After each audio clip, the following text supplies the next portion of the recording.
Bonjour, bienvenue.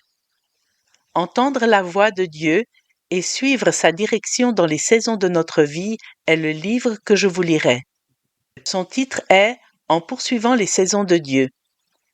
Notre site web est cwowi.org,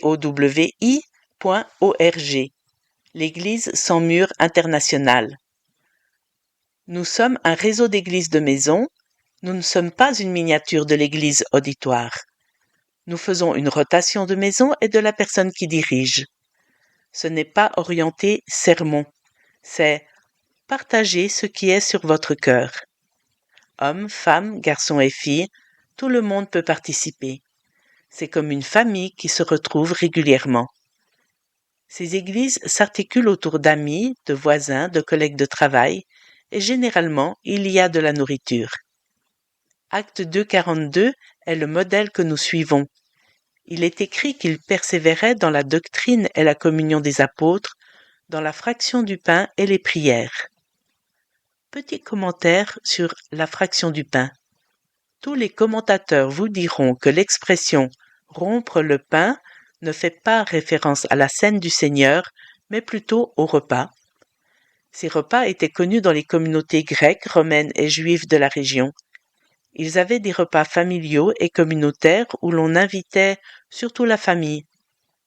Et 50 ans plus tard, cette foi en Christ basée sur la relation, où les gens se rencontraient dans les foyers, s'était répandue dans le monde entier.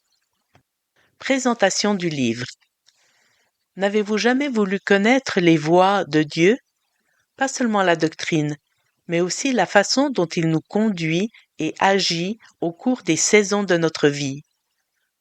En poursuivant les saisons de Dieu, montre les voies de Dieu telles qu'elles sont présentées dans sa parole et les souligne par des révélations divines et des visitations.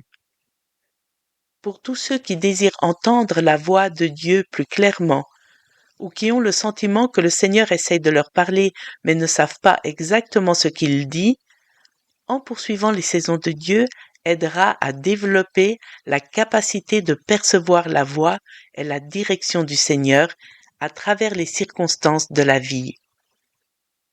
Qui est l'auteur? John et sa femme Barbara ont été dans le ministère depuis plus de 30 ans, servant à divers titres comprenant pasteur de campus universitaire, pasteur associé, pasteur principal et conseiller pour des églises et des écoles bibliques partout dans le monde. Au début de 2002, John et Barbara fondèrent l'Église sans mur internationale, un réseau d'églises de maison qui met l'accent sur un christianisme basé sur la relation. Autres ouvrages et productions de John Fenn. Pour plus de ressources et d'informations en anglais, connectez-vous au site web de l'Église sans mur international, cwowi.org. En français, il y a plusieurs livres, par exemple Retour de la première Église. John Fenn, ayant été pasteur dans des églises et méga-églises, fait le bilan à la lumière du livre des Actes et rapporte ce que le Seigneur lui a montré. Et vous pouvez recevoir par email ces pensées hebdomadaires en écrivant à l'adresse email qui apparaît sur votre écran ou en les téléchargeant sur la page francophone de cwowi.eu. Et maintenant, retour au livre. Introduction. Paul dit dans 2 Corinthiens 12:1 « J'en viens à des visions et à des révélations du Seigneur ». Il écrit aussi en Éphésiens 3:3 « C'est par révélation qu'il m'a fait connaître ce mystère ». Paul n'a pas seulement reçu des connaissances de la parole écrite de Dieu, il a expérimenté des révélations sur le royaume du Seigneur. Et ces expériences ont éclairé, complété, renforcé et amélioré sa compréhension des Écritures. Ce livre contient quelques-unes des visitations de Jésus et de ses anges, visitations que j'ai eues dans le but de devenir sensible au timing du Saint-Esprit dans ma vie. J'en partage des parties uniquement dans un objectif d'instruction et d'aperçu dans les choses de Dieu et non pour les expériences elles-mêmes. Je souhaite que ce livre puisse normaliser le domaine céleste pour le lecteur et le conduire à une plus grande sensibilité à sa direction dans nos vies. C'est l'histoire de la façon dont le Seigneur m'a enseigné à être sensible à son royaume et m'a aidé à comprendre sa perspective et celle du ciel de notre vie en lui. Je prie que votre propre compréhension des Écritures en soit enrichie, que vous soyez encouragés de courir vers le but pour remporter le prix de la haute vocation, l'appel céleste de Dieu en Jésus-Christ. Chapitre 1er. Sensible au royaume de l'Esprit. Mes yeux étaient fermés alors que la congrégation entrait plus profondément dans la louange. Ma femme et moi étions les seuls assis dans l'un des derniers rangs de l'église et il n'y avait personne d'autre dans notre rangée d'une douzaine de chaises. Alors que j'étais pris dans la louange, je me suis tourné à droite et j'ai vu Jésus marcher à l'arrière de l'église, puis se diriger dans l'allée principale jusqu'au bout de notre rangée. Je dis que je me suis tourné, je veux dire que ma tête en esprit a tourné. Physiquement, j'étais toujours debout, les yeux fermés et les mains levées, mais à l'intérieur de mon corps, la tête de mon homme spirituel s'est tournée et a vu Jésus. Il portait une longue robe blanche et il semblait que la lumière émanait de lui. Ce n'était pas qu'il était illuminé, mais plutôt qu'il était la lumière elle-même. Il sourit légèrement en disant « Viens avec moi » et me fit signe de venir vers lui de sa main. Comme une cigale quittant sa coquille, je sortis de mon corps et j'ai parcouru la rangée jusqu'à l'allée de l'église. Il remonta l'allée et je l'ai suivi un peu derrière à sa droite. Jésus s'arrêta au premier rang et s'est tourné vers un pasteur Navajo de la réserve de Navajo en Arizona qui nous rendait visite ce dimanche-là. Notre église le supportait financièrement et des groupes de l'église avaient déjà fait plusieurs voyages vers son église. Alors que je suivais Jésus, il a fait un pas de côté et m'a fait signe de me placer directement en face du pasteur.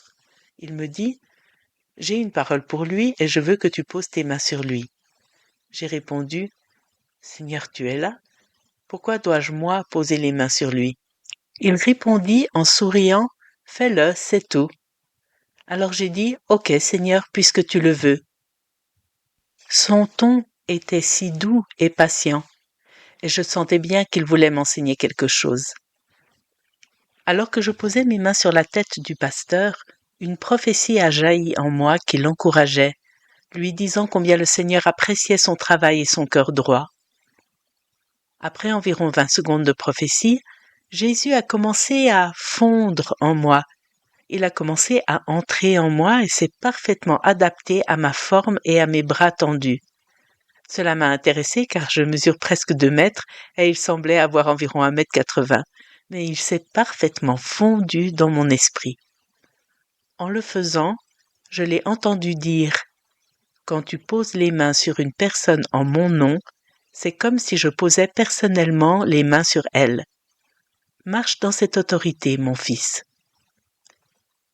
Après quelques secondes, la prophétie s'est terminée et soudain, j'étais de retour dans mon corps, les yeux fermés, adorant en chantant. J'ai rapidement ouvert les yeux, regardé autour de moi, et j'ai réalisé que tout s'était déroulé en l'espace d'un chant de louange. Se mouvoir en 2 dimensions. Lorsque je suis née de nouveau à l'adolescence, plus j'étudiais la Bible, plus j'en venais à croire qu'Adam et Ève pouvaient opérer et voir dans le monde physique et dans le domaine spirituel simultanément. Le Seigneur avait fait le corps d'Adam et il l'avait placé dans le jardin, Genèse 2,15. Il amena à Adam tous les animaux pour qu'il les nomme, Genèse 2,19. Le Seigneur fit Ève et la conduisit à Adam, Genèse 2,22. Et ils entendirent tous les deux le Seigneur marcher dans le jardin, 3,8. Pouvoir véritablement être apte à fonctionner dans les domaines physiques et spirituels en même temps est devenu le désir de mon cœur. Dans Luc 8,46, je vis Jésus entouré et pressé par la foule. Pourtant, une femme qui a touché avec foi le bout de son vêtement a tiré de lui une puissance de guérison. Il dit: j'ai perçu qu'une force est sortie de moi.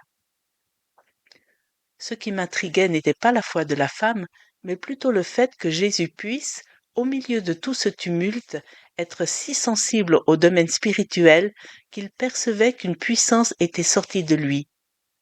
Jésus pouvait prendre une information avec ses sens physiques tout en étant attentif à ce qui se passait dans son esprit.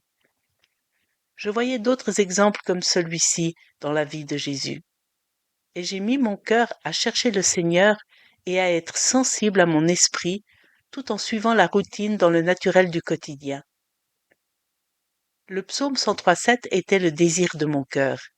Il a fait connaître ses voies à Moïse, ses actes aux enfants d'Israël. Je ne voulais pas être comme les Israélites qui ont vu la manne, l'eau sortir d'un rocher, les plaies d'Égypte et d'autres miracles. Ce furent les actes de Dieu, et j'ai vu beaucoup de chrétiens attendre un nouvel acte de Dieu pour les sortir de telles circonstances.